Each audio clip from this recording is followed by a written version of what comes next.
আদম আলাইহিসসালামের 10টি উপদেশ ও আমাদের জন্য শিক্ষা। কোরআন ও হাদিস দ্বারা সমর্থিত আল্লাহর আদেশ মান্য করা আবশ্যক।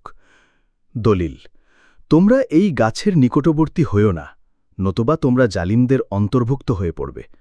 সূরা আল বাকারা ৩৫। শয়তানের কুমন্ত্রণা থেকে সাবধান থাকা। তখন শয়তান তাদের উভয়কে সেই গাছ সম্পর্কে কুমন্ত্রণা দিল। সূরা আল আরাফ ২০। পাপ করার পর তওবা করা উচিত। তখন আদম তার প্রতিপালকের পক্ষ থেকে কিছু বাক্য শিখে নিল এবং তওবা করল। সূরা আল বাকারা ৩৭। আল্লাহ ক্ষমাশীল ও দয়ালু। দলিল: নিশ্চয়ই তিনি তওবা কবুলকারী, পরম দয়ালু। সূরা আল বাকারা ৩৭। গুনাহ করলে তা স্বীকার করতে হবে। হে আমাদের প্রতিপালক, আমরা আমাদের নিজেদের উপর জুলুম করেছি। সূরা আল আরাফ ২৩। আল্লাহর শিক্ষা অনুযায়ী জীবনযাপন করা উচিত। আদম আলাইহিসসালাম প্রথম নবী হিসেবে আল্লাহর পক্ষ থেকে হিদায়েত পেয়েছেন এবং তার বংশধরদের হিদায়েত দিয়েছেন। ইবনে কাসির তাফসির ও অন্যান্য তাফসিরে উল্লেখ আছে।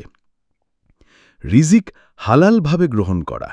তিনি জান্নাতে থাকতে হালাল খাদ্য গ্রহণ করতেন।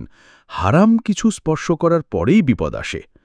পরিবার ও বংশধরদের দ্বীন শেখানো দায়িত্ব। আদম আলাইহিসসালাম হাওয়া আলাইহিসসালামকে বিয়ে করেন এবং তাদের বংশধরদের আল্লাহর দ্বীন শেখান। তাফসির ও হাদিস ব্যাখ্যায় প্রমাণ আছে। মানবজাতির মর্যাদা রক্ষা করা। আল্লাহ আদমকে ফেরেশতাদের সেজদার উপযুক্ত করেছেন, যার দ্বারা মানুষের মর্যাদা প্রকাশ পায়। সূরা আল বাকারা ৩৪। দুনিয়াতে পরীক্ষার জন্য পাঠানো হয়েছে।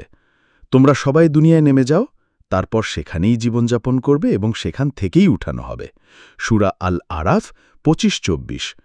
উপদেশ: আদম আলাইহিসসালামের জীবনের মধ্য দিয়ে আল্লাহ আমাদের জন্য বহু উপদেশ দিয়েছেন। তার জীবনের ঘটনা থেকে আমরা শিখতে পারি তওবা, সাবধানতা, আদেশ মান্যতা ও ক্ষমা প্রার্থনা। আমাদের চ্যানেলটি সাবস্ক্রাইব করুন। ফেসবুক থেকে দেখে থাকলে ফলো করুন।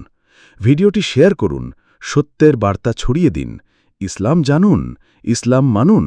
আজিজুল কোরআন। জাযাকাল্লাহ।